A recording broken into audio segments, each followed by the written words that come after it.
If you're alone right now, don't watch this video. In the winter of 2018, a man who was living alone in the mountains wakes up to find a red ball sitting on his front yard. He assumed the only neighbor he had must have kids, and so he kicks the ball over the fence, goes inside, doesn't think anything of it. That night, he wakes up to the sound of kids laughing outside of his window. He goes outside to check on them because it's the middle of the night, and there's no kids anywhere, but that red ball is back on his property. So he picks it up, brings it in his house, and goes back to bed. The next morning, he goes over to his neighbor's house to let them know that their kids were out in his yard in the middle of the night.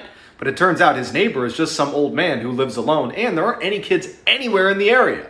That night, he wakes up again to the sound of kids on his property, and when he looks outside, there's no kids, but that red ball is back on his property. Panicked, he runs downstairs to make sure the one he brought in is still inside, and it's gone. He checked every window and door, and everything was still locked. It didn't make any sense. He decides to look out the window one more time, and off in the distance is some weird, stiff figure watching him.